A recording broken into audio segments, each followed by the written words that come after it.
All right, let me know if it comes up because it says that it's live. Oh, yep, it says that it's streaming now. Let me view it live. Yeah, it looks like we're live right now. Hello, internet. Hello, I'm going to trust you, Jonah, with the stream because I unfortunately have to kind of keep an eye on the actual backside of things because of the Zoom issues we've been having. Yeah, no worries, man. I will keep my eyes on the actual Twitch screen. But our viewers don't need to worry about that.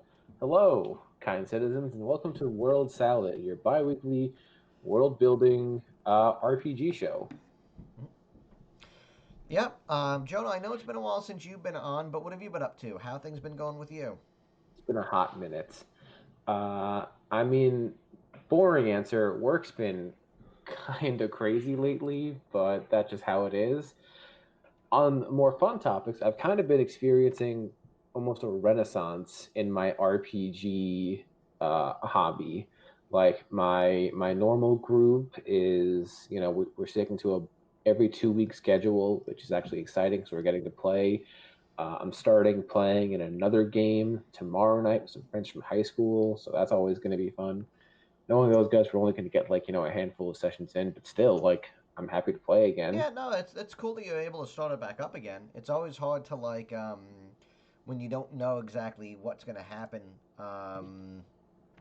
Like for me personally, part of my thing has been I've been desperate to try to get playing again, and I was trying to run something on Wednesdays, but I'll be honest with you, I was kind of just not. I mean, like work's been kind of tough, so I've been Mhm. having difficulty kind of maintaining the energy for it. And I think part of the issue too is that some of the people who it came in with had certain ideas of what they wanted to get out of it, but then kind of changed once we started. So then the downside of that is like, all right, the entire dynamic just got flipped on its head because I was specifically building things for one direction, and now it's all for something else. So it's like that's not great when stuff like that happens. You know? Yeah, so not to get too sidetracked, but you like when you're saying that some players had a different idea for the direction stuff was going in. Talk more about that. Like what happened there to cause that disconnect? Well, like essentially what happened was I was working on so I came up with a setting. And I didn't really have like a larger story planned in mind. I kind of figured like, oh, I'll just drop these guys somewhere, and I'll kind of like have them just kind of figure out what they want to do from there. I'll give them some options and some places they can go. And then one character is like, oh, I want to be like a ninja who's gonna challenge this. He's looking for a worthy combatant, and so he's like looking for. I kind of say, all right, yeah, there's this tough group, and they're kind of like some of the big guys around. So maybe one of the things you might want to do is see if you can take them on, and they're like, all right, cool. And then like session two, he's like, yeah, I think I want to play another character who's completely different than that guy. And it's like the first chance he got to kill him, he basically dove for it. Yikes. I mean, that can happen. It's not ideal though, especially when it's like, all right, well, I was kind of planning one direction, and then now that things kind of pivoted, like now I have to kind of like pull it back from there and kind of figure out something on the Hmm. fly. And I was kind of coming up with something, but the downside is it kind of got sidelined by holidays. You know, like we had Christmas, and then we had New Year's, and then right after that was all the stuff that happened in Washington. So people were like, "Yeah, I don't know if I Yeah. feel like playing tonight." So, Yeah, um, it's been a very rough time to really get into a game. Uh, you know, so the fact that anyone's playing at all is always good. what's with the stuff on And your back so wall, by the so way? what was that? What's with the stuff on the back wall? The sea animals. Oh, yeah, I'm in the office slash art room in my house. The way my desk is situated, it faces Carly's side of the room, and Okay. she, being a person who enjoys fun, likes to have decals on the wall. No, I'm fine So, with that. The reason why I ask is because I got a friend of mine who he's having his first kid. So it's one of those things of like that looks awful lot like a nursery. It's like, is there something that I don't know about, Jonah? no, no, I promise you, there's no kids on the way. Just one of the people who lives here has a childlike sense of wonder and joy. I mean, there's nothing wrong with that, you know. Like, No, no, thank God she has it, because if it was up to me, this house would look drab and terrible. so actually, the one thing is, I'm starting up on a. So that campaign that I was running, my friend Dan wants to do something instead, and we're going back to Eberron. He was running something Okay. briefly for a while, but it kind of fell through, and now we're going to be going into that. And no, I mean, like I've been dying to play, and it's difficult. And like you said, you'd think that like with people being more connected. I guess part of it is I'd like to play with people that I know. I'm not Yeah. against playing with strangers, but there's one thing to be like I want to play with people who I know I'm comfortable with, but a lot of them just like I don't know what they're up to, or they're not really vocal with their plans, or they're not available. So it's like, okay, people who I would play with, I have no idea when they're even up for it or if they're even interested. And other Hmm. people who I do know are like, yeah, I really want to play in person though. I don't really like the idea of playing online. And part of me is like, yeah, but realistically, unfortunately, with the way that things are going, this isn't going to be over anytime soon. As much as Yeah. everybody kind of hoped, it's like, best case scenario is that things get a little bit more manageable by the summer. But we're not even talking about like out of the water. We're talking about just like in a situation where the numbers are at least down again. But it's Yeah, going to be a like long it's time not. before there's any semblance of normalcy. So like getting back together on like on a mass scale, I mean, I don't know, unless they come up with a drastically new way of handling things, which is potentially possible considering what's going to be happening Mhm. in the next few days to come. But I'm more pessimistic, unfortunately, with how everything is right now. Yeah, it's honestly it's ill advised to meet up in person for gaming. Uh, I'm kind of like a But pot calling the kettle black here because for my one group we do meet in person, but at the same time I work with one of the people in that group, and then that person lives with the other three people. So we had it's like if any of us would have it, we would all have it pretty much. I mean, still, I get what you're saying though, but I would still take Yeah, like precautionary measures if possible. You know what I mean? no, But of like, no, I, course, and I like get it. we still like keep a good like fair distance. Like me being the outsider, I'm always Let me kept ask you furthest just away one from question, them. just out of curiosity. Do I know any of the people that you're playing with? Probably not because two of them are friends from college, and the other two are their partners. Okay. And I'm not sure if you met my friends from college I mean, pretty much. I think more the than only in people, an the passive only people I capacity. know is some of your high school friends, Sean and then Hanson. Those are probably the only people who I would say that I Yeah. know. You know, So yeah, it's not any of those guys. God, like Uh, Hanson's still like the fact that like Hanson's somehow around it sometimes, but also just like not is just strange. But I like mean, the that's kid's in law school, so I want to give him like some slack. From what I hear, law school is pretty intense. no, I didn't know he was in law school, but Yeah, yeah, he's gonna be a lawyer, probably because his mom decided for him, but that's a different conversation. anyway, but Well, I actually wanted to ask you a question about something you brought up earlier, like not to yeah, pivot super hard from the whole like no, I mean like this, COVID social it's fine. distancing topic. So you mentioned how you and your group are going to play in an Eberron campaign, and I think I want to spend a little time talking with you about the whole playing in a preset world versus doing your own homebrew thing. Because when I was learning how to do RPGs, we learned from friend of the show Chris Conklin, and he had like all of the old school modules, and he wouldn't be afraid to bust one out on us every now and again. But by and large, we learned to play in your own custom settings, and you would need to figure it out and breathe life into it. When I started hanging out with my college friends who were playing RPGs for some time, they had always played in a pre-written module or campaign setting. And so when I mentioned to them that I would, like my friends and I would always run stuff that we thought of, they were like very impressed. They were like, "Oh wow, it's so crazy that you guys did that. Like I've never thought I could do it." And I'm just like, "Is it Well, hard? Is let it me put it like scary? one Like way, I like never just to thought it give was a just to big give you like an deal." idea. Like let me put it one way, just to shine some light on it.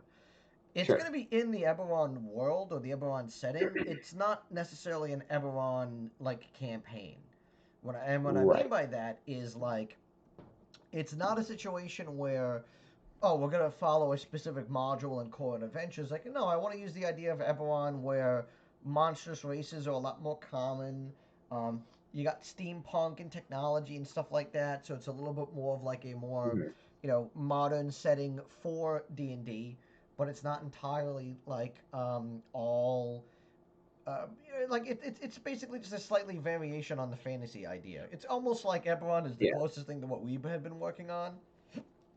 But still, the fact that you can apply the Eberron name to it means that if you were going to do this with, a set of strangers, they would have something to latch onto. But And that you can know that help. that Like that's I not what I'm. sometimes find like coming up with custom stuff can be hard because it's like, all right, am I going to spend Yeah. a ton of time and effort making all this crazy stuff that ultimately the players might not actually utilize, or it's going to like touch up like a very small aspect of it. Like it's not even going to get that much mileage if like, all right, like we never get past the first town or two, you know. Like if you're like, hey, like I want to have a preset adventure where I don't have to do a lot of work, I can kind of just run it with my friends. The downside for that is you have to still be able to kind of think on the fly. And Yeah. it's like, even like with something like that, you can have a book where it's like, oh, you have to go meet the king. And they're like, well, what if we don't like the king? Or what if we don't want to work with him? And it's like, all right, well, now I have to figure out what to do as opposed to just saying, well, you have to. So, you know, um, Right, I for think sure. it's like, There's always room for player intervention. I think with if using prefab stuff is fine, but feel free to make your own tweaks and alterations to it, but also at the same time know that like you might have to kind of plan for that because if at any given point the players have more fun doing something else than what, let's say, the book calls for, you want to kind of go with that. Mhm.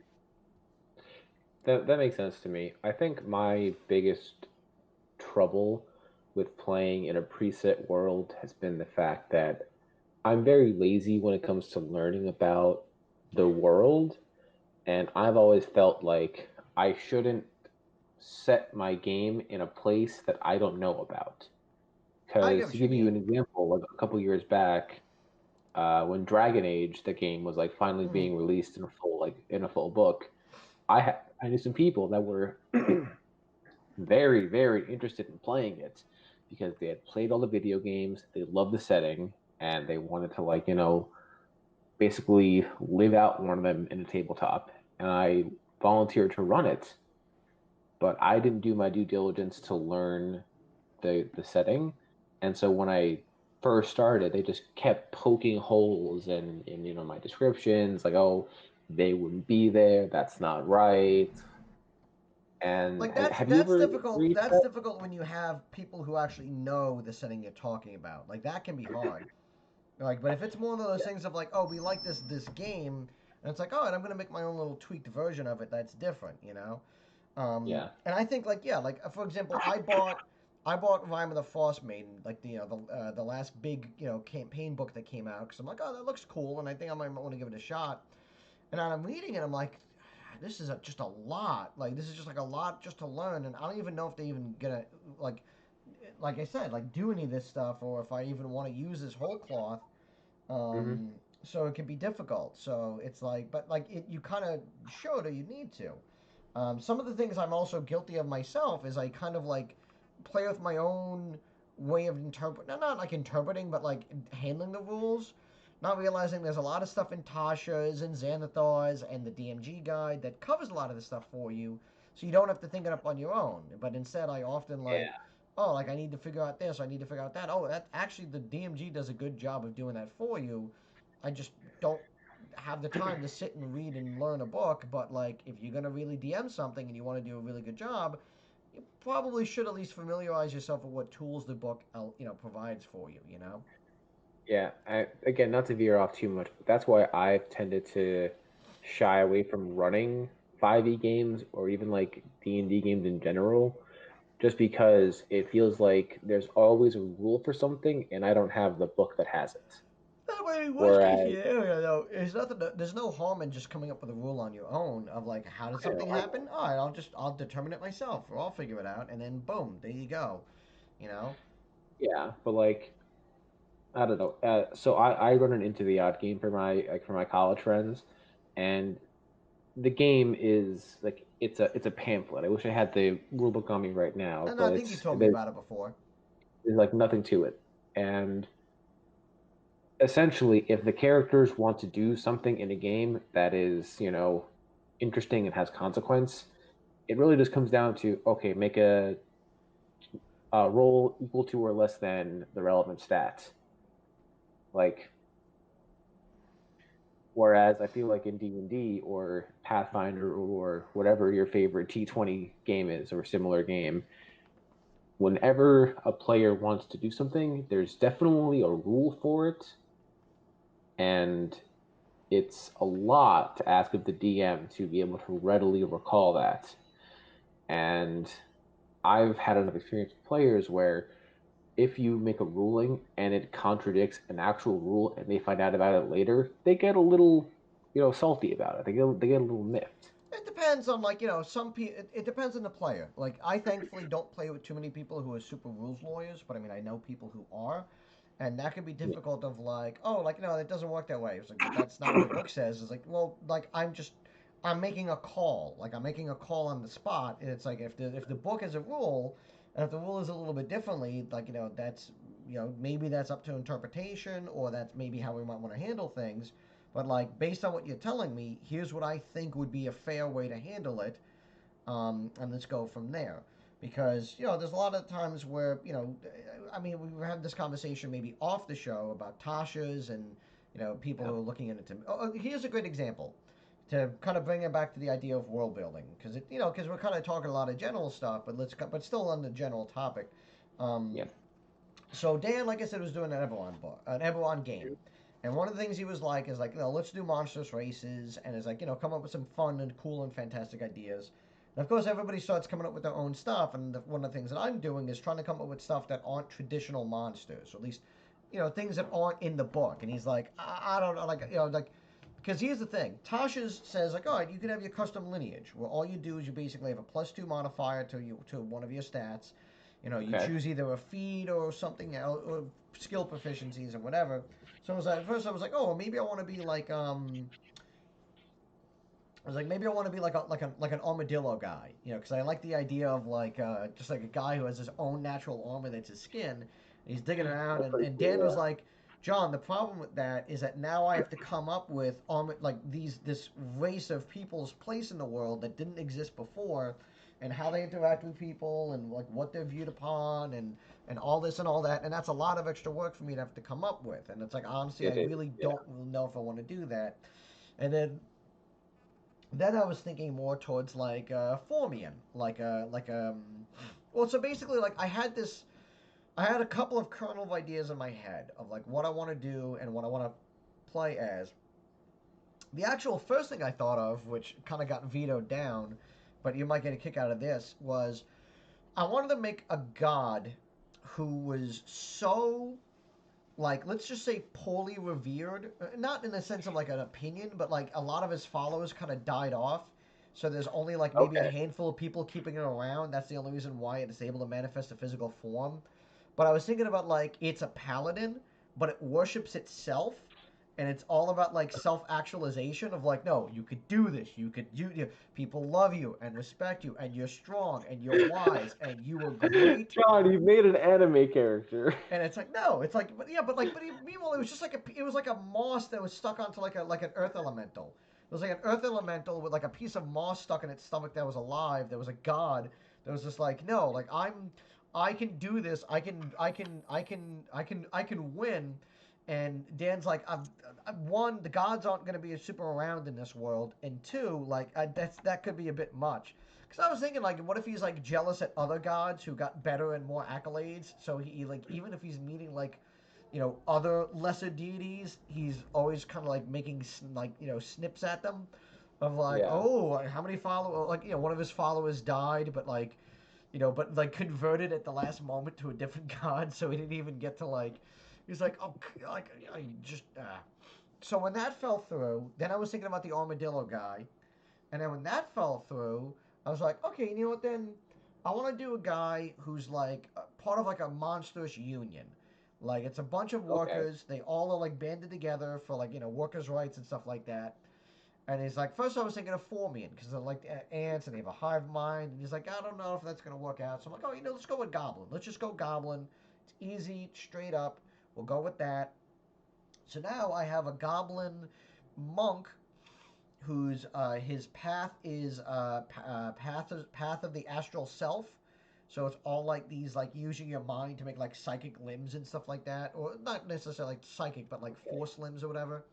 Um, and it's cool because it's like he's not even the head of the union; he's just one of the guys who's in charge.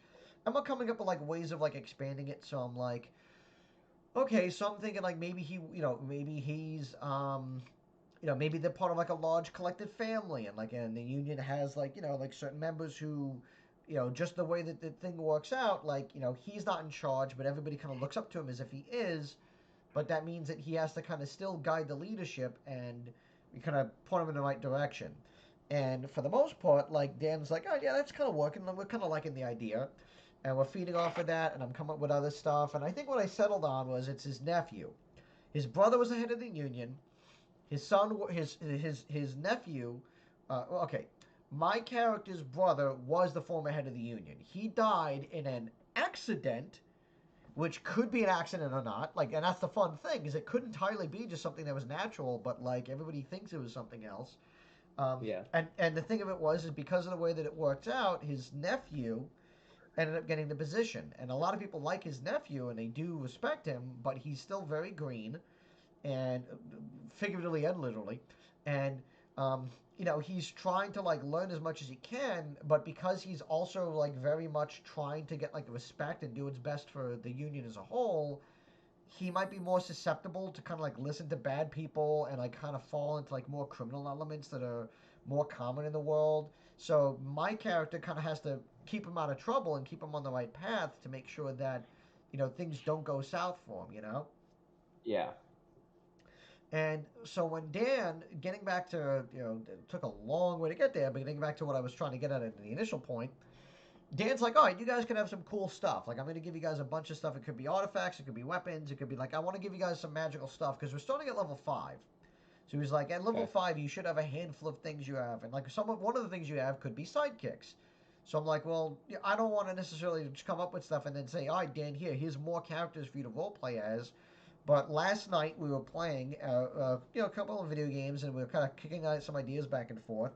And so Dan's like, all right, if you want to do like 3 sidekicks, like one per each type that's in Tasha's, you've got like an expert, you've got a warrior, and then you have like a prodigy who's like your spellcast or whatever. So Hmm. one of the things I came up with was like, all right, let's come up with three different sidekicks who I don't take simultaneously. So it's not like I just have like a small army with me. It's just like, yeah, maybe like depending on the circumstance, I'll call on one of these guys to just come in and help out on a mission and something like that. So one Yeah. guy, the best part is I actually used a book that we probably don't touch that often, but you'll get a kick out of this in a bit. But I fleshed these guys out, so it's like, all right. So the first guy, the spellcaster, is like, oh, he's a warlock.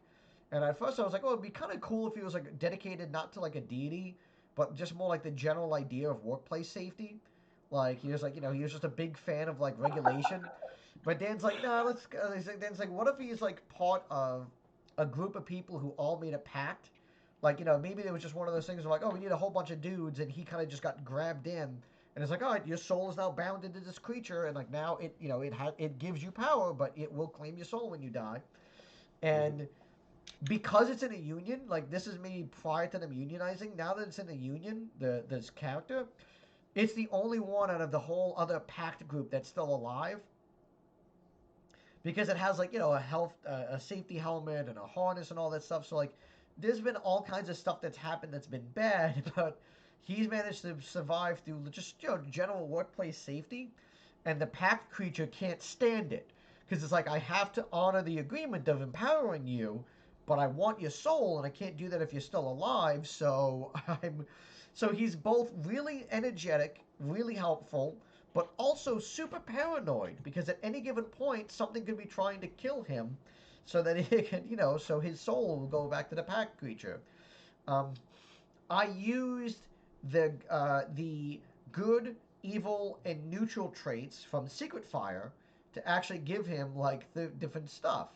Um, Wow, you're bringing out the secret fire? it's actually a good thing because it's like you roll three percentile dice, and it gives you a whole bunch of different stuff that you can kind of fit in, and it doesn't mean your character has to go in that specific direction.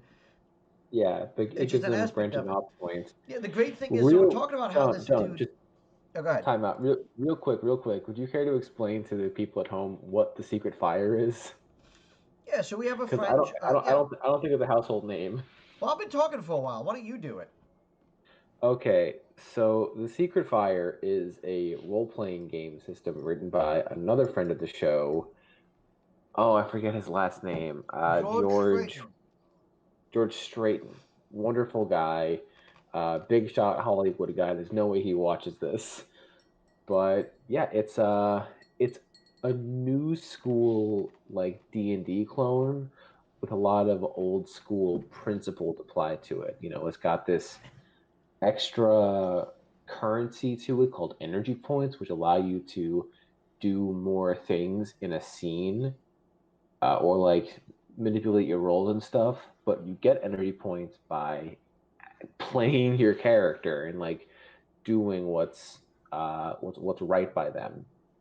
In addition, he has like descriptors tied to uh, each modifier level for every attribute.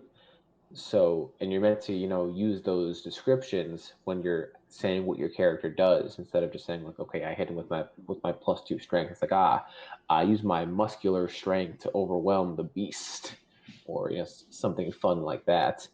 I haven't read the book in a while, but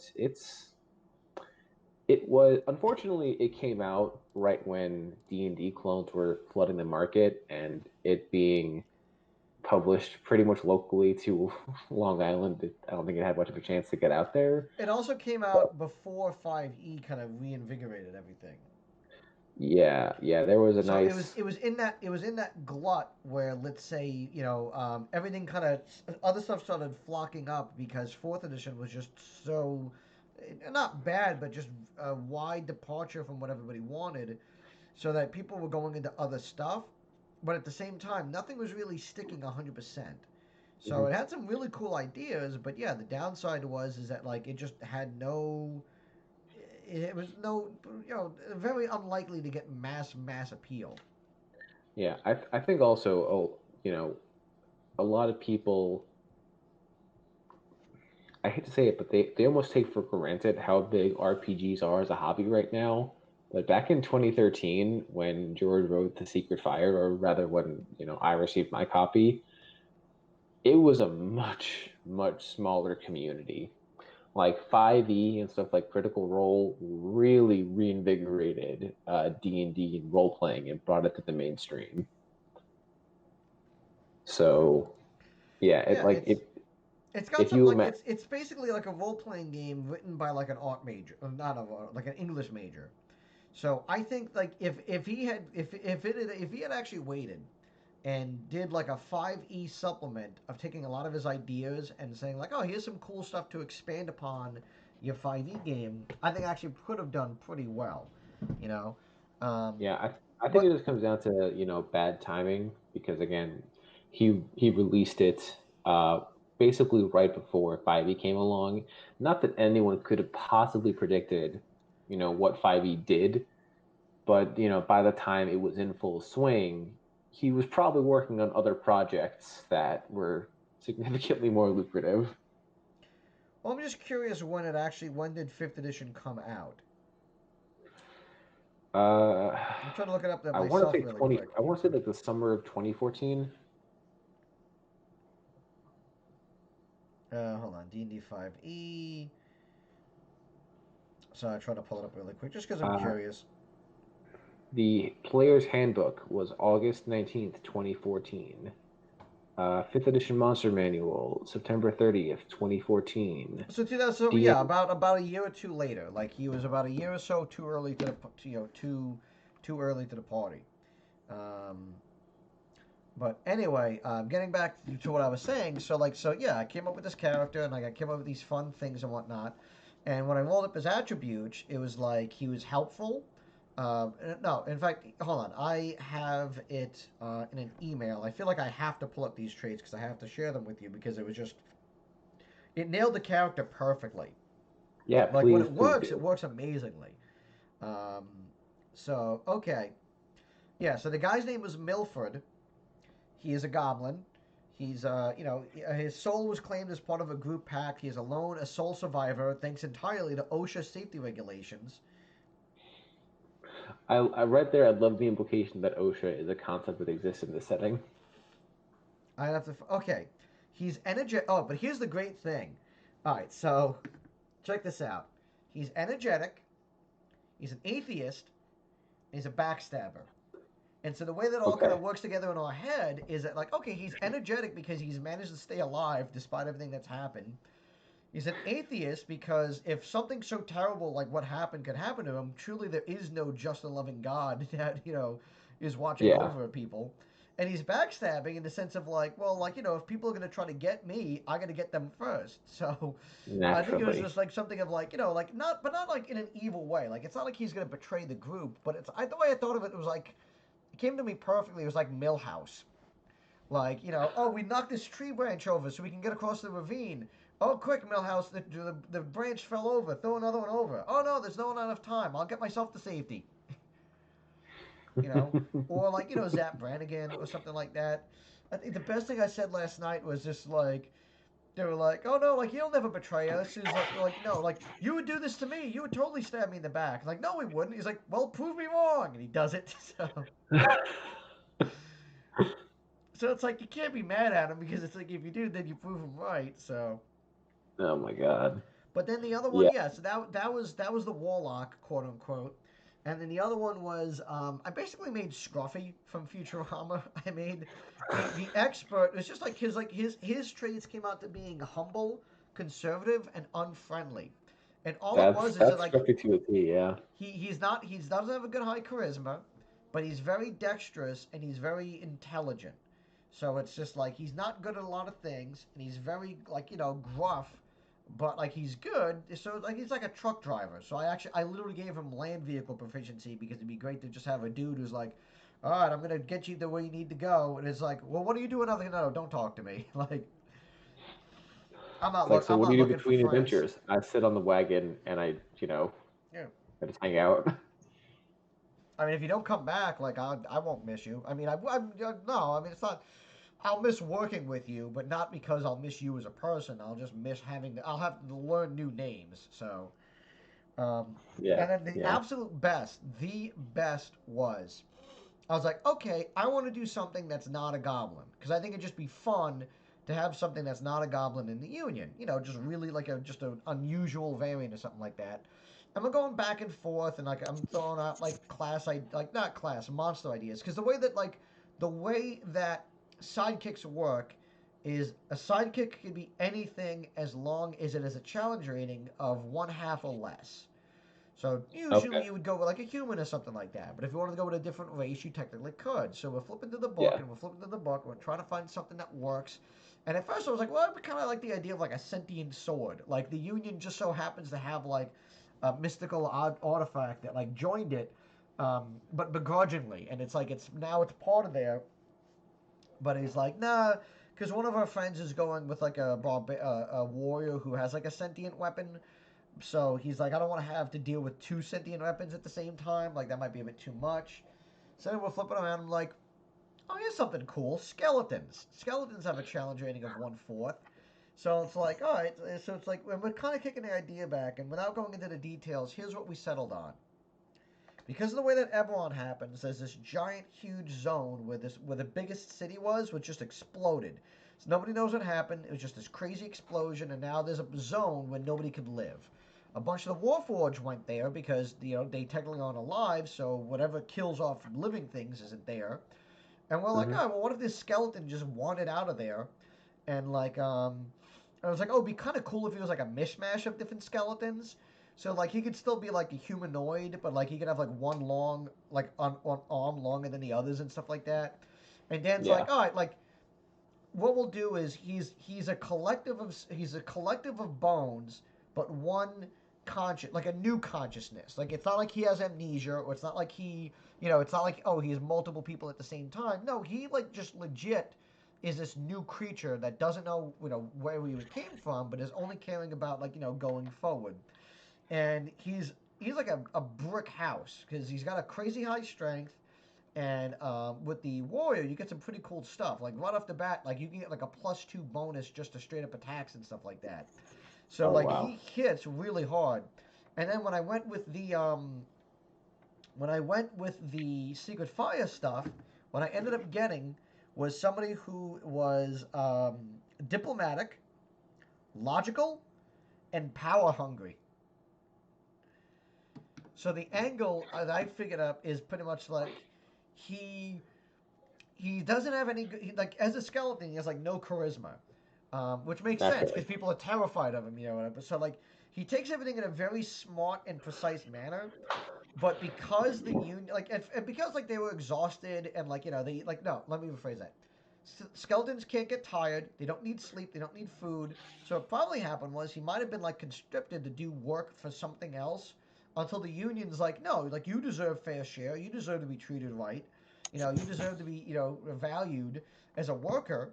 So now the problem is that he has this massive now positive sense of self that leads him to believe that he should be always striving for more. Like, no, I so then the next step would be more power. So like not that he's looking to conquer things and not that he's looking to like be evil, but he's taking the empowerment to the logical conclusion of like I guess I should just continue to do as much as I can to amass power for both myself and the union. So, Naturally. now yeah, he's now he's working in that. Oh, and we needed to have come up with a hobby. So I'm like, Dan, give him just one random hobby. It's like, oh, he's a whittler. He does wood whittling. And I was like, but what does he whittle? And we are going back and forth. It's like, oh, little toy ducks. He's like, no, no, no. And I'm like, bones. He only whittles what he knows. So he literally whittles, and then I don't remember if Dan had the idea or if I had the idea. And then like, he's making copies of himself. Like he's literally just making copies of himself out of wood.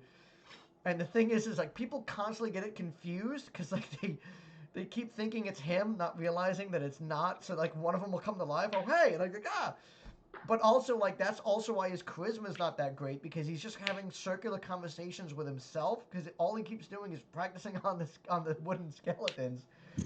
But also people are super weirded out because like he's got like a whole army of skeletons, but they don't do anything. I've seen some of them move sometimes, I swear, and it's like. Yeah, yeah. And this was all just for a campaign thing, but this is the kind of thing like world building is all about of like coming up with something Absolutely. really fun and wacky out there and just like whipping it up. So now Dan has plenty of stuff he can mine for his campaign of like, yeah, these are dudes I can just bring along for just like a one or two off thing. Um, but it's cool that they have like some really awesome motivations or things that could play into either the background or their own little side or fun downtime stuff. Yeah, I think there's way too much of an emphasis in world building to make everything, make sense and be logical and be meaningful and important. You know, reality isn't always the best example, but things happen in real life that the reason for which can't possibly be discerned. Um, and sometimes small decisions that are made offhand end up becoming very large. In my Into the Odd campaign, for an example, it was towards the end of the session, and toward like for like our second session in that campaign, and I was trying to have them be very open ended with what they could do. However, I knew my group liked to have a little bit of structure. So towards the end of the session, I said, "Oh, you guys are happening upon a group of cultists bringing food back to their base." And what started off as like a mild description ended up becoming the primary subplot to this campaign right now, where they keep interacting with this cult and these cultists and different offshoots and branches of them, and just trying to stop them from taking over the world. Because as they've seen in their first meeting, this is a cult that has a very real, very plausible end game, and they know that if they let these people not be attended to for long enough, shit could get real.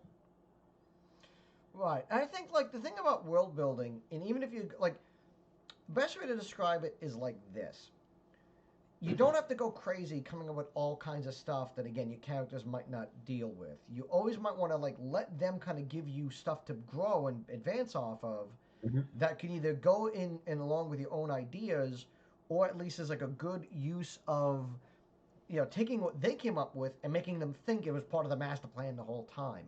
But even Yeah. if that's the case, like even if you come up with something small, as long as it has some kind of an impact, it doesn't need to be a story impact, but it could have something that just leaves a memorable impression.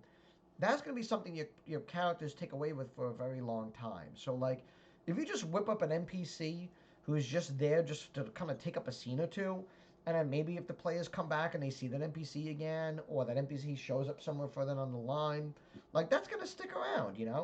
And, like, Yeah. it could just simply be like, oh, they go to talk to a shopkeeper, and the shopkeeper could just be just an unusual personality quirk or something that makes him stand out, so they're like, all right, like let's go back to that dude, or maybe maybe they'll want to find more about this guy, and maybe it's like, all right, well, I was gonna have you get all this information from a town guard, but if you want to just talk to this merchant, yeah, maybe he does know something about this cult that's going on in town. You know what I mean? Hmm. So Yeah, and I think that's one thing my players have consistently done, and I've had to be mindful of is they don't act the way I think they will act, even when I'm trying very hard to think from their perspectives.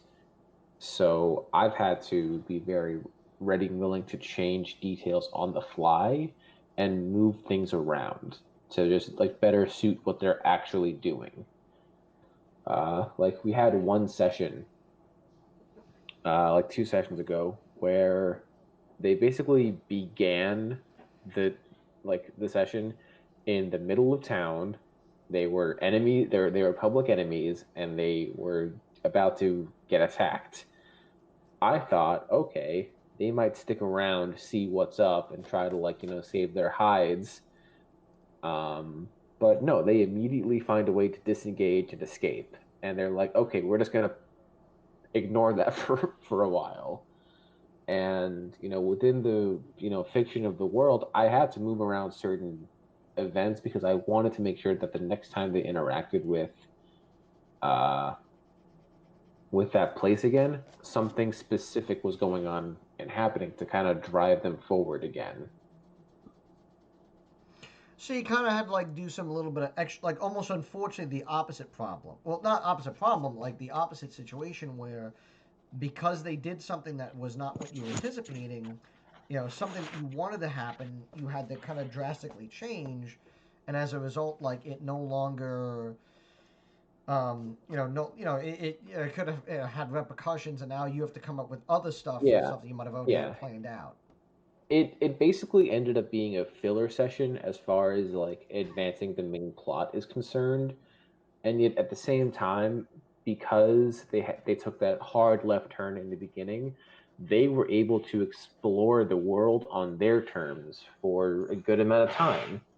Like they were able to interact more with characters that they had in the past, gain a better sense of who they were, find their own place more and more. Because one thing that's a prominent theme is that they are traveling because there's no real place they can call home. So they're just kind of bouncing between the few like points of contact that they have right now. Because turns out the place they came from is now a hotspot for weird activity. So they but continuously check in just to see what's going on. And I kind of like that they have this network of locations and characters that they can just move between at a moment's notice. Like when I was setting this game up, I thought, oh, it's going to be this large, expansive world. They're going to like have so many opportunities for going new places, trying new things, and I'm gaining an appreciation for how small the campaign setting is right now, and how much they're able to extract out of the relatively few things they've actually been able to do. Well, I mean,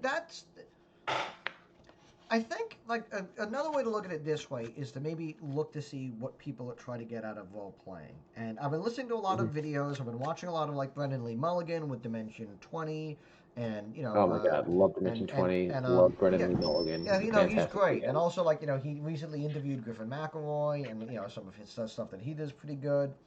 And like, there's something that a lot of people don't appreciate with a setting in a much smaller capacity. And what I mean by Hmm. that is if you actually take something in a much smaller scale, you make it a much more personable story.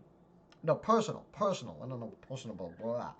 You make it a much more personal story because it's much more likely that your characters know the people that they're interacting with, or at least their characters would know the people that they're interacting with, Yeah. or their impact would have a much wider result as opposed to like, we're gonna stroll into some random town and there's some, oh, like we're gonna kill the mayor and like then we'll leave and the town will be like, but no, it's like. No, like the dude who like you might be having a disagreement with isn't just some random town guard. He's your neighbor. Like you've known him for like 20 years, and it's like Hmm. he's arguing, but he's because it's his job, but also because it's like, no, you're asking him to like, why would I let you burn down the church? That's a weird thing to ask, buddy. So it's like, Yeah. what's going on here? So I think like that's something that a lot of people take for granted in that like a lot of people focus on these huge, massive, expansive, like Lord of the Rings esque world size things. When it's like, nah, another thing that not a lot of I'd say DMs do is just say, no, this is going to be a nice small setting where maybe it's not a lifetime campaign, like maybe not something you do for like 10 years, but something that you can probably get some pretty decent mileage of like, all right, this takes place in the town, and maybe a couple of things in the general proximity, but it's things you would kind of know about. So it's like, all right, you Hmm. guys are, you're not going to travel too far, or if you do, it's probably some good reasoning for doing so.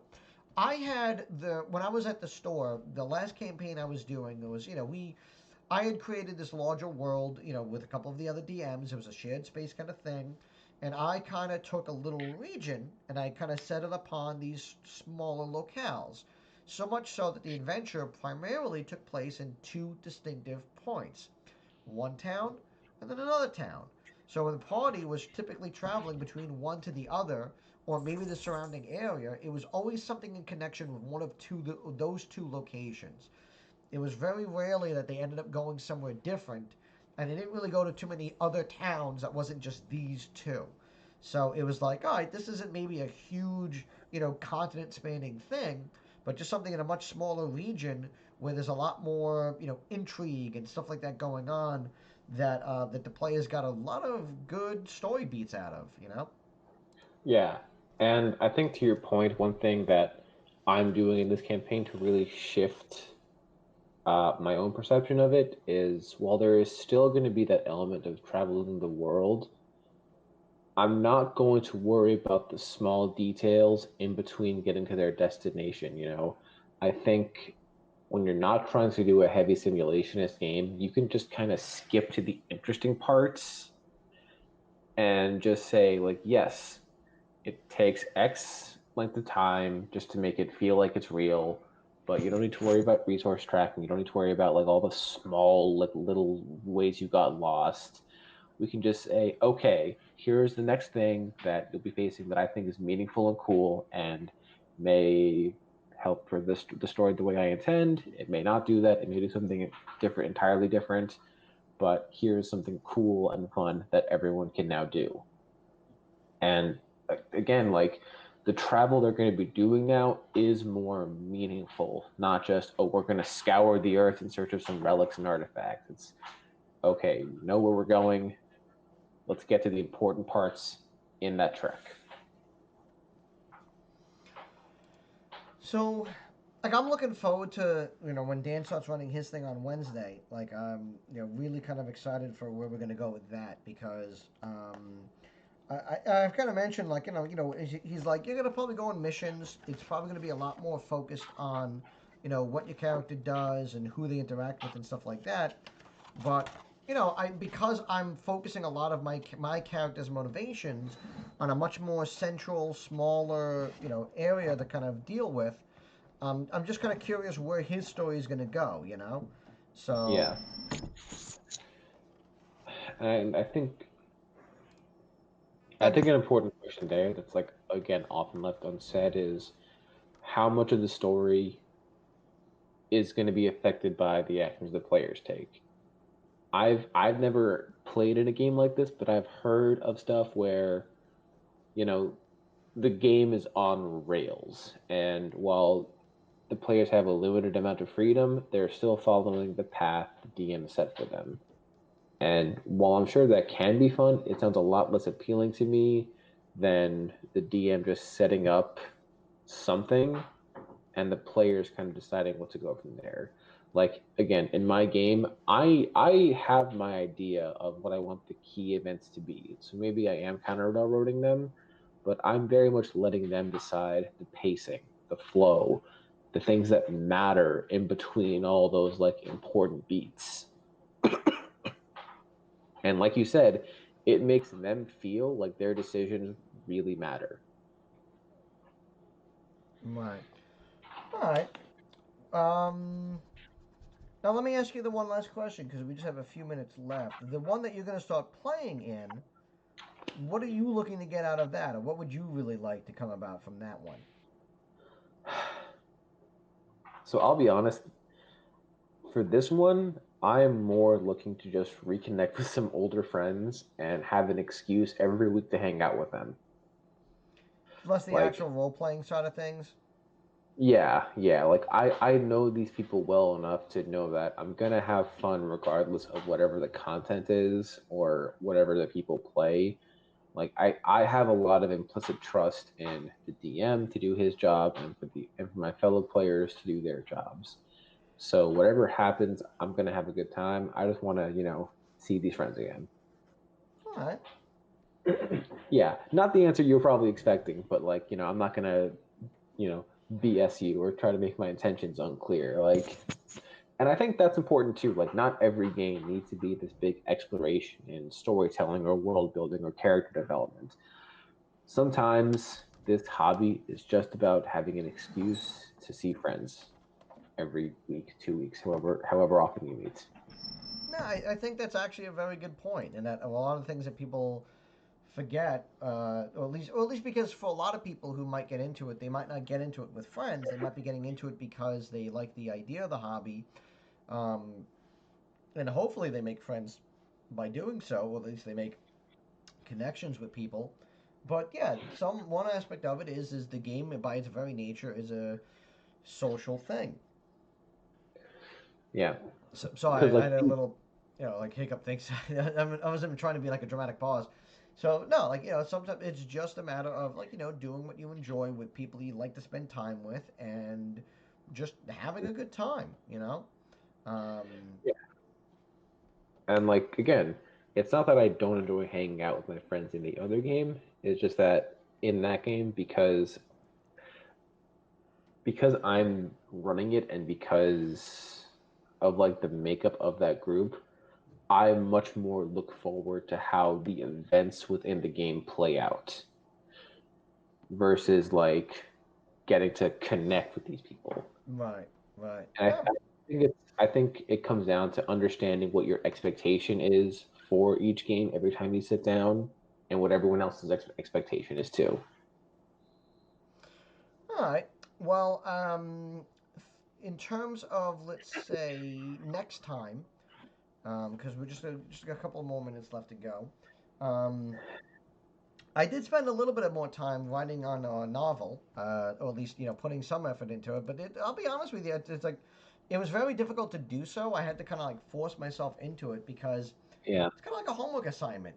Like the whole it idea of it is. was Tough. is because of what we were doing for the show, I wanted to I wanted to take what we were building and do something grander with it. The only downside though is that like we had some ideas we kind of came up together but not really the whole picture. So I kind of came up with like a 3 page like chapter or like a prologue would probably be a better way to put it. And it's kind of the only thing is like trying to like organize my thoughts into the actual page, and like what I mean by that is I because you have to write something and you have to both at the same time convey what your character is thinking, convey what they're doing, but also setting stuff up to happen later on in the book.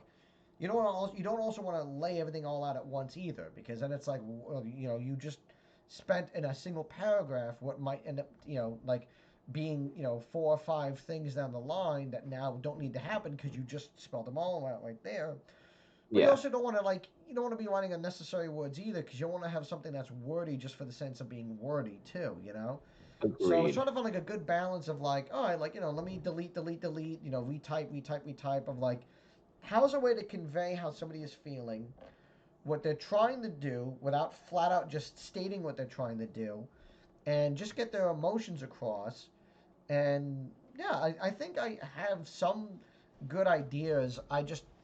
I'm not the most literary kind of person, so I think the Hmm. downside is I think I'm much better in like a conceptualizing kind of view, but like getting it onto the actual like converting it to typing, like I said, I just don't have the same motivation, so it's hard. But like if somebody was like, hey, every night out of the week, could you just sit down and on a phone call for an hour, just give me story stuff? Like, yeah, I could probably just belt that out nonstop. Hmm. Yeah, writing is tough. Everyone thinks they can be the next great American novelist, but it's actually very challenging to convey ideas. Well, to convey them in in an enjoyable and entertaining way. Yeah, actually, you're right. I'll revise my statement. Writing is easy. Writing well is hard. Yeah, yeah. So yeah, like I think the novel is going to be something that uh, we'll need to figure out a better way to approach it. I think we definitely need to make an outline for it, and then I think as far as actually writing it is concerned, if we both want to do it, it would need to be like we work on separate parts of it or separate chapters, and we meet to like discuss how to connect them. But even that, I'm not in love with because I kind of want there to be one vision driving the narrative. I don't want the chapters to feel disparate, but I think it'd we'll also figure it help out. if we had somebody who had some experience already doing some of this, or at least like, even just like somebody who's like an English major who's like, all right, like here's how you want to do this, or here's how you want to do that, to like, let's take. I mean, granted, like I know there's people who come up with stuff all the time who didn't go to college or stuff for this, but I Hmm. mean, like, yeah, if I could just come up with something cool and then like tweak it into something that's actually enjoyable, I'd be happy with that. But Yeah. anyway, yeah, it's just about time to wrap up. So let's go over a couple of quick plugs. Coming up in February, Long Island Tabletop is bringing you Uplink. Uplink is the next convention, which is, I'm trying to pull up the details because unfortunately I do not have it memorized. Shame on me. Shame, Um, shame, shame. but no, they're gonna be running. They're gonna be running panels. They're gonna be running games, stuff like that. So it's all gonna be, very much enjoyable. Uplink by Long Island Retro is taking place February 20th and the 21st. So we have 32 days to go. It's a 2-day digital extravaganza. I mean, the last event was awesome. Like I loved the last digital con that they did. So that's gonna be great. At the same time, this Friday, basically D&D is going to be doing our second game of playing Keep on the Borderlands. We started 2 weeks ago. Classic. We did a session one, and this is going to be our second session where we're just starting to explore the caves themselves. So I gotta be much more smarter with my character choices though. Like I'm worried about like accidentally getting him killed for doing something stupid. So I gotta make sure I pay much closer attention, especially because it's easy to get distracted when you're not there in person. Absolutely. Jonah, anything that you want to plug? Uh, I will plug the only actual piece of RPG actual play content that I enjoy. It's this. It's a podcast called Not Another D&D Podcast, or NADPOD for short. It's this group of ex College Humor writers and comedians playing D&D 5e, and sometimes they do silly things. Oftentimes they do silly things, and it's, I think, very well done. If you like Dimension 20, it's a similar group of people, So, I give it 2 thumbs up. Yeah. Um, with that, I think we're gonna call it a night. Thank you so much for anybody who joins us or catches us in the future. Thank you so much for being a part of all the stuff that Long Island Tabletop does. And with everything that's going on out there, be safe, be careful, and take care of yourselves. Just be good to each other. Just be good. And